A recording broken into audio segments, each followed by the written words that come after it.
సింగం సినిమాలో సూర్య police fictional, కానీ గ్రౌండ్లో మా డిఎస్పి సిరాజ్ రియల్. సిరాజ్ మియా, నువ్వు ఏం చేసావు స్వామి? ఒక మ్యాచ్ ఇలా తిప్పేసావు. అండ్ ఓన్లీ సిరాజ్ గురించే కాదు, ఈ మ్యాచ్లో చాలా విషయాలు మాట్లాడాలి. ఇంగ్లాండ్ వాళ్ళు మనల్ని వణికించారు, మామూలు వణికించడం కాదనమాట. ఏం జరిగిందో తెలుసుకుందాము. సో మనం సెకండ్ డే రివ్యూలో ఏమైతే మాట్లాడుకున్నామో అదే జరిగింది. డే స్టార్ట్ అయిన వెంటనే 2 వికెట్లు పటాపటమని పడిపోయాయి. ఇంకేముంది, ఇండియా కళ్ళు మూసుకొని కాదు భారీ విక్టరీ సాధిస్తుంది అనుకుంటే అప్పుడు వచ్చాడు జెమీ స్మిత్. హ్యారీ బ్రూక్ని కూడా మాట్లాడాలి. హ్యారీ బ్రూక్ని కొద్దిసేపు పక్కన పెడదాము. జెమీ స్మిత్, ఎరా బాబు తాగేమైనా బ్యాటింగ్కి వచ్చావా ఏంది నువ్వు? ఆ కొట్టుడేదరా స్వామి, మేము రిషబ్ పంత్ని చూస్తేనే కొద్దిసేపు ఆలోచిస్తాము ఏంటి కొట్టుడు అని చెప్పి. నువ్వు 80 బాల్స్లో సెంచరీ, టెస్ట్ ఫార్మాట్లో, అది కూడా డే 3. మామూలు బ్యాటింగ్ కాదు ఇది. అండ్ ఇంకొక సైడ్ హ్యారీ బ్రూక్ రికార్డులు బద్దలు కొట్టే విధంగా బ్యాటింగ్ చేస్తున్నాడు. ఎందుకు తెలుసా? తన డెబ్యూ చేసినప్పటి నుంచి టెస్ట్ క్రికెట్ మొత్తంలో 9 సెంచరీస్ చేశాడు తను డెబ్యూ చేసినప్పటి నుంచి. తనతో పాటు కొంతమంది చేశారు, అంటే లెజెండ్స్ చేశారనమాట. జో రూట్ లాంటి వాళ్ళు కొంతమంది టెస్ట్ క్రికెట్లో ప్రెసెంట్ లెజెండ్స్ వాళ్ళు. హ్యారీ బ్రూక్ కూడా వాళ్ళ సరసన చేరాడు అనమాట. 9 సెంచరీస్ మామూలు విషయం కాదు ఇది. చాలా ఫాస్ట్గా ముందుకెళ్తున్నాడు టెస్ట్ క్రికెట్లో ఇంగ్లాండ్ తరపున తను. ఈ ఇద్దరు కలిసి 300 పైన పార్ట్నర్షిప్ని క్రియేట్ చేశారు. అంటే ఈ పార్ట్నర్షిప్ ఒకనొక స్టేజ్లో ఏమైపోయిందంటే చాలా ఫ్యాన్స్ ముఖ్యంగా చాలా తిట్టుకుంటున్నారు మన బౌలర్స్ని. ఏం జరుగుతుంది, 1 వికెట్ తీయలేకపోతున్నారని చెప్పి. కానీ ఆల్రెడీ మన వాళ్ళు అక్కడ 5 వికెట్లు తీశారు. అది ఎవరికి కనిపించట్లేదు. వాళ్ళేం గల్లీ క్రికెటర్స్ కాదు కదా, వాళ్ళు ట్రై చేస్తారు. నేను నిన్నే చెప్పా, వస్తారు సెంచరీలు చేస్తారు, జో రూట్ లాంటి వాళ్ళు పాతుకుపోతారని చెప్పి. కానీ జో రూట్ క్రీజ్లో ఉన్నాడు. సో వాళ్ళు ఎంత కొట్టినా నాకైతే నమ్మకం ఉందన్నమాట. ఎందుకంటే మనం కొట్టిన స్కోర్ పెద్దది. సో వాళ్ళైతే అంత స్కోర్ని లీడ్ పెట్టలేరనమాట. మనకు ఒక మంచి లీడ్ దొరుకుతుంది అనుకున్నాను. బట్ ఎక్స్పెక్ట్ చేసిన దానికన్నా కొంచెం తక్కువ అయితే వచ్చిందనమాట. అంటే నేను ఒక 250, 300 ఈ రేంజ్లో లీడ్ ఎక్స్పెక్ట్ చేశాను, అది జరగలేకపోయిందనమాట. సో ఇది పరిస్థితి. అయితే జెమీ స్మిత్ అనమాట ఫస్ట్ ఇంగ్లాండ్ వికెట్ కీపర్ అనమాట. 14 ఇయర్స్ తర్వాత మన ఇండియా పైన సెంచరీ వచ్చిందనమాట. Wicket keeper batsmen, test 100. So England వాళ్ళు అయితే 300 రన్స్ పార్ట్నర్షిప్ ఇచ్చారు కదా ఈ ఇద్దరి మధ్యలో. అది 2014 తర్వాత, అంటే 2014 నుంచి ఇప్పటి వరకు, అంటే దాదాపు 11 ఇయర్స్ అనుకోండి. 11 ఇయర్స్గా జరగని ఒక ఇన్సిడెంట్ ఈరోజు జరిగింది ఈ ఇద్దరి పార్ట్నర్షిప్ వల్ల. సో ప్రీవియస్గా అయితే 2014లో మన వాళ్ళు 352 పార్ట్నర్షిప్ ఇచ్చారు అగైనెస్ట్ న్యూజిలాండ్. సో మొత్తానికి ఆకాష్ దీప్ మనకు కావాల్సింది ఇచ్చాడు.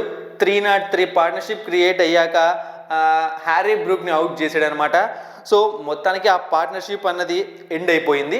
సో అక్కడితో వీళ్ళ గేమ్ ఎండ్ అయిపోయిందని చెప్పాలి. ఎందుకంటే ఇంకా ఆ తర్వాత, ఎందుకంటే పార్ట్నర్షిప్ అది ఏ ఫార్మాట్ అయినా సరే, ఆ పార్ట్నర్షిప్ బ్రేక్ అయ్యింది అంటే మళ్ళీ అలాంటి పార్ట్నర్షిప్ రావడం అంత ఈజీ కాదు. చాలా తక్కువ సందర్భాలు జరుగుతుందన్నమాట పెద్ద పెద్ద పార్ట్నర్షిప్స్ వచ్చినప్పుడు.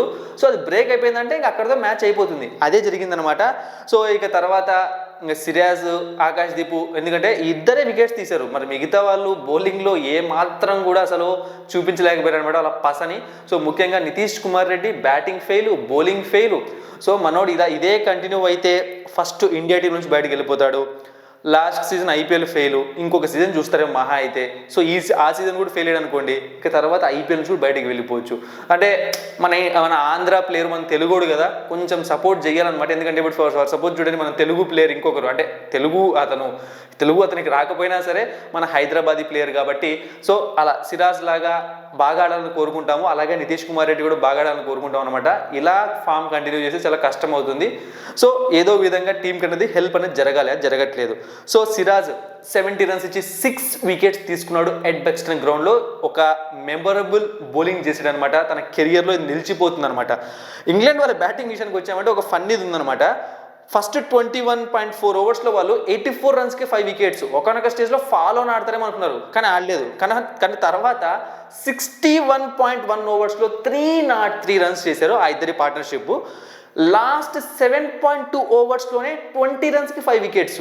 సో ఇది మనం ఫస్ట్ టెస్ట్లో మనం చూసాం, 30కి 4 వికెట్స్, 40కి 6 వికెట్స్. సో ఈ రోజు మన బౌలింగ్ ఆ ఫిగర్ చూసేలా చేసింది అనమాట. 20 రన్స్లో 5 వికెట్స్ ఇంగ్లాండ్ పోగొట్టుకుంది. సో ఇంగ్లాండ్ టీము ఒక చెత్త రికార్డ్ని కూడా నమోదు చేసింది అనమాట. అదేంటి అంటే ఒక టీం 400+ రన్స్ చేశాక ఆ టీంలో 6 మంది ప్లేయర్స్ డక్అవుట్ అవ్వడం ఇదే ఫస్ట్ టైం అనమాట. సో అది కూడా టెస్ట్ క్రికెట్ హిస్టరీలోనే, టోటల్గా హిస్టరీలోనే మొత్తం ఒక చెత్త రికార్డ్ నమోదు చేసింది. అండ్ సిరాజ్ విషయానికి వచ్చాము అంటే మనం ఇక్కడ so England, south Africa, Australia, West Indies, so ఈ 4 కంట్రీస్లో కూడా 5 వికెట్స్ తీసుకున్న ప్లేయర్స్ ఇద్దరు మాత్రమే ఉన్నారు మన ఇండియా తరపున. ఒకరు జస్ప్రీత్ బుమ్రా, 2 మొహమ్మద్ సిరాజ్. సో సిరాజ్ గురించి మాట్లాడుతున్నాము, అందరి గురించి మాట్లాడుతున్నాము, వాళ్ళ బ్యాటింగ్ గురించి మాట్లాడాము. బట్ ఒక player Akash Deep so 4 wickets తీసుకున్నాడు. ఎందుకంటే నిన్న మనకు సూపర్ స్టార్ట్ ఇచ్చాడు అండ్ ఈరోజు కూడా పార్ట్నర్షిప్ని బ్రేక్ చేశాడు. తను గేమ్ చేంజర్ అనమాట. సో సిరాజ్ 6 వికెట్స్ తీసుకోవడంతో సమానంగానే చూస్తాను మన ఆకాష్ దీప్ 4 వికెట్స్ కూడా.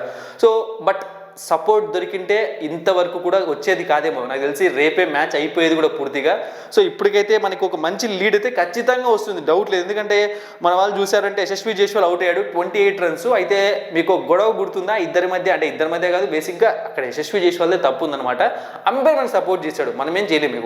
ఒకవేళ రివ్యూ అంటే ఎల్బిడబ్ల్యూ అయ్యాక టైం అయిపోయింది, యాక్చువల్లీ టైం అయిపోయినాక మనం రివ్యూ తీసుకున్నాడు.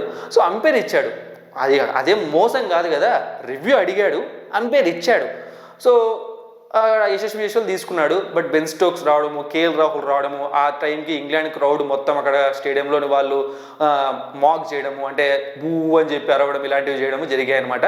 బట్ చిన్న విషయమే జరిగిపోయింది. అయితే యశస్వి జైస్వాల్ అవుట్ అయ్యాడు 28 runs, KL Rahul batting 28, Karun Nair 7. So India 244 runs లీడింగ్లో ఉంది. డే 3 రేపు మన వాళ్ళు స్కోర్ ఎంత కొట్టాలి.